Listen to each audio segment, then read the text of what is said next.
selanjutnya kami persilakan kepada Bapak Ahmad Solihin. Silakan Pak Solihin. Assalamualaikum warahmatullahi taala wabarakatuh. Ustazah, nanya dong. Mangga. Pertanyaannya, bagaimana ciri fisik penghuni surga menurut Rasulullah Shallallahu Alaihi Wasallam? Terima kasih. Assalamualaikum warahmatullahi wabarakatuh. Waalaikumsalam warahmatullahi wabarakatuh. Terima kasih Bapak Ahmad Solihin. Kita akan jawab setelah pesan-pesan berikut ini. Tetaplah bersama kami Damai Nusaku yang dipersembahkan oleh Sarung Wadimor. Tentu sarung kita.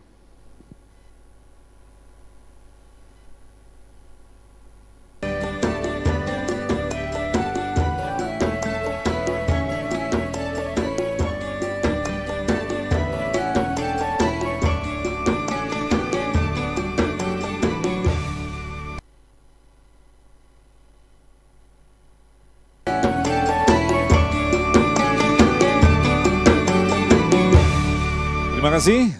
Anda kembali bersama kami Damai Nusaku dan pertanyaan selanjutnya dari Bapak Ahmad Solihin akan dijawab oleh Ustazah Syifa berkaitan dengan ciri-ciri fisik. Ini menarik sekali tentang fisik orang yang akan menghuni surga. Silakan. Baik, bismillahirrahmanirrahim. Fisik penghuni surga seperti apa? Dulu kita pernah dengar kisah Rasulullah yang ditanya oleh seorang nenek-nenek. Wahai Rasul, kira-kira aku masuk syurga apa enggak? Karena waktu di zaman Rasul para sahabat itu udah pada dijamin masuk syurga. Termasuk sahabat Abdurrahman bin Auf yang kekayaannya mencapai 3.057 triliun. Itu Rasul gambarkan kamu masuk syurga nanti dalam keadaan merangkak. Sahabat yang lain dalam keadaan berjalan. Interupsi, kenapa wahai Rasul kok saya berjalan merangkak masuk syurga? Kata Rasul karena kamu kebanyakan harta. Maka sedekahkanlah sebagian harta agar kamu tidak merangkak jalannya, keberatan nenteng harta. Bapak rumah ada berapa biji? Satu kan? Istri ada berapa? Dua. Kenceng banget. Jadi ternyata harta kita, investasi dunia dan hal yang berkaitan dengan dunia kalau terlalu banyak itu malah jadi mafsadat. Nanti dihisapnya lebih banyak lagi di akhirat. Nah si nenek ini nanya sama Rasulullah SAW, nanti aku masuk surga enggak wahai Rasul? Qala Rasulullah mengatakan, nek mohon maaf, nanti nenek enggak bakal ada di surga. Menangis nenek-nenek ini, udah sering kita dengar. Ini adalah salah satu candaan Rasulullah. Padahal disebutkan dalam surah Waqiah itu, faja'alnahunna abkara uruban atsraba li ashabil yamin. Al-Quran langsung yang ngomong. Para bidadari-bidadari nanti dalam syurga itu keadaannya perawan semua. Jadi ibu-ibu yang udah umur 60 tahun kalau masuk syurga umurnya 17 tahun lagi nanti. Bapak-bapak pas ketemu gak ngenalin, ini siapa katanya? Kok muda lagi? Jadi ini janji Allah. Syurga itu diperuntukkan bagi orang-orang yang benar-benar bertakwa dan fisik mereka kelak masuk syurga. Itu nggak ada yang tua, nggak ada yang nini-nini, kakek-kakek, tidak ada yang anak-anak, semua dalam keadaan bujang dan perawan. Ini Masya Allah, salah satu fisiknya. Ya. Yang kedua adalah simahum fi wujuhihim min atharis sujud. Wajah mereka bercahaya karena banyak sujud. Mungkin kalau sekarang di dunia orang yang banyak sujud salah satu contohnya tandanya adalah ada bekas hitam tapi jangan mau ditipu juga.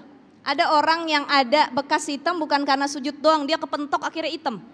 Kita bilang ahli sujud nih gitu ya. Tapi husnuzon saja mudah-mudahan memang ahli sujud ya. Ini salah satu ciri orang yang kelak hidup di syurga, wajahnya bercahaya karena bekas sujud dan juga bekas wudhu sebagaimana Bilal bin Rabah yang sudah dikisahkan oleh Rasulullah SAW. Bunda, tapi kalau di dunia sendiri memang ada ciri-ciri khusus orang-orang yang akan menghuni surga. Apa pernah diriwayatkan seperti itu?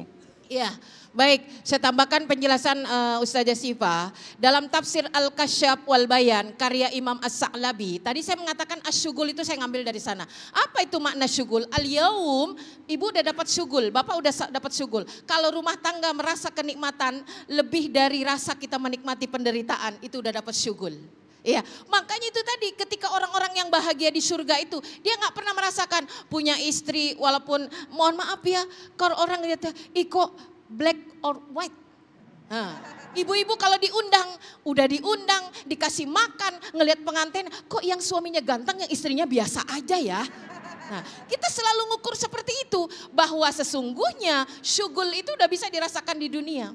Kalau suami, bapak sampai saat ini masih cinta sama ibu, ya meskipun kadang-kadang sudah kurang berkumandang sanjungan dan pujian. Tapi mohon maaf Pak, kalau ibu kita lagi pergi jalan-jalan, mohon maaf menderita dia. Menderita.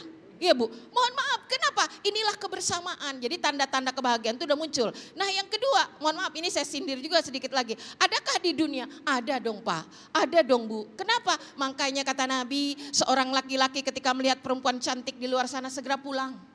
Pulang dia. Begitupun kita suami ibu ketika melihat laki-laki di luar sana tundukkan pandangan. Bukan hanya laki-laki perempuan, tapi semuanya kita. Nah yang berikutnya saya mau nambahin nih. Ada kisah, bapak suami yang soleh nanti dapat 70 bidadari. Oh. Ibu, kita dapat apa? Dapat raja. Dapat raja. Suaminya. Kenapa Allah kasih 70 bidadari? Karena Allah tahu memang bapak-bapak mah butuhnya sama perempuan.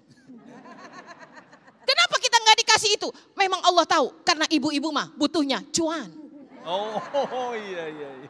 Iya, kita bahagia kalau dikasih uang banyak, betul? Kita bahagia kalau diberi perhiasan. Makanya bapak bahagia kalau lebih dari satu.